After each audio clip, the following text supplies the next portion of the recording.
Planned Parenthood made a little movie, and it's a mess.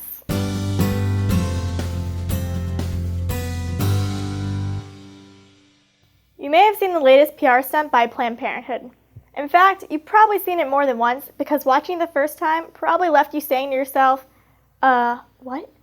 Joss Whedon, the guy best known for Buffy the Vampire Slayer, Firefly, and the Avengers, made a short and barely comprehensible pro-Planned Parenthood propaganda film that is supposed to show us what a world without Planned Parenthood would look like. Apparently everything's blue. The first half of the video is somewhat hard to follow because all the action is happening backwards until all the characters converge at one central point, a Planned Parenthood center that has closed its doors. What we're supposed to be seeing is how the lives are utterly devastated by the loss of this one Planned Parenthood center. But then the sun comes out and things move forward as we follow these characters to see what happens when Planned Parenthood is open. We know what happens when Planned Parenthood is open. Babies die. But Joss Whedon isn't going to show us that. To help you understand why this little film is such a mess, we're going to break it down for you. We follow the stories of three characters. We've got hospital mom, sex ed teen, and scholarship girl. First, there's hospital mom, whose cancer apparently went undetected because she couldn't go to Planned Parenthood.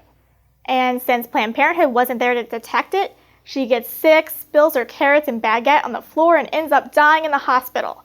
How Planned Parenthood even detects her cancer is unclear.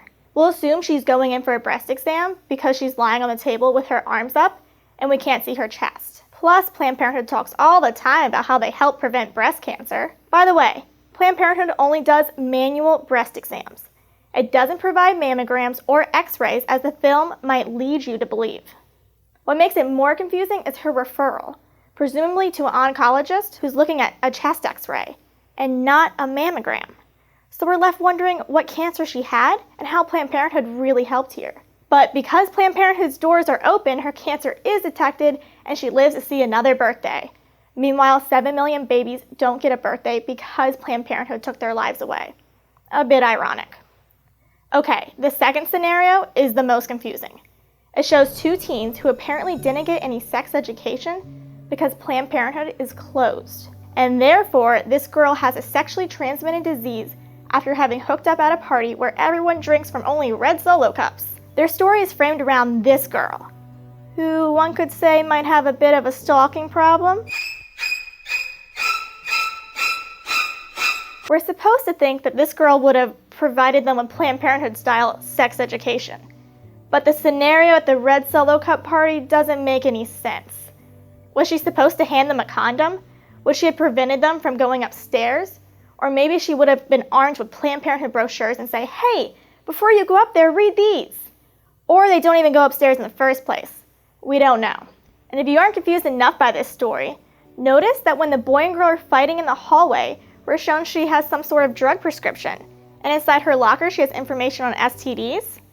Okay, where'd she get those? She didn't get them at Planned Parenthood because that's closed. So not only is she not a Planned Parenthood customer, but she went to some other health center where she got tested and prescription and received STD information not provided by Planned Parenthood. This video is such a disaster that it actually makes the point that people can get health care and information without Planned Parenthood. Hospital mom might as well go to the same place for her breast exam. It's not like she didn't have a car because we see her walking from one in the parking lot. Anyway, it's crazy to think that these two sexually active teens had no idea STDs were a thing when public schools and the internet are saturated with sex information, despite Planned Parenthood. It's as if peer-led sex classes would have completely saved the day and made the world a happier, glorious place. Look how bright and happy this place looks. Typically, these sex courses steer teens to using birth control. How sad for them, because research has shown that hormonal birth control can reduce a woman's immunity to fighting disease, making girls more susceptible to STDs. And as for condoms, they're practically useless against preventing one of the most commonly sexually transmitted diseases, HPV. The last scenario, in my opinion, is the most offensive.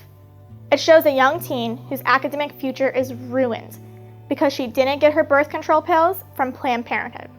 She gets pregnant, her mother goes into some Hulk-induced rage, and her full scholarship to Boyle is completely lost forever. Because according to Planned Parenthood, girls have no future if they are pregnant. Babies ruin everything. Planned Parenthood wants women to believe that you can't be successful and have children. Are you kidding me? I can right now name off 10 girls easily that I know who have successfully graduated from college with a child. It's not impossible. It's not shameful. It does take a lot of work, but it can be done, and it's actually quite empowering. The bottom line is Planned Parenthood thinks women are stupid. They think women are so helpless that they can't go to college and have a child. They think we're so dumb that we can't search for other healthcare centers on our smartphones when Planned Parenthood puts a closed sign on the door. No. If Planned Parenthood is closed, it must be the end of the world. But we know that's not true, because Planned Parenthood in Wyoming is closing its only office. Why? Because it has fewer than 500 customers annually. In fact, according to Stop Planned Parenthood International, 21 states have fewer than 4 Planned Parenthood centers throughout the entire state. Why all the closure? Because of Donald Trump, or Paul Ryan, or Mike Pence? No, because people are abandoning Planned Parenthood.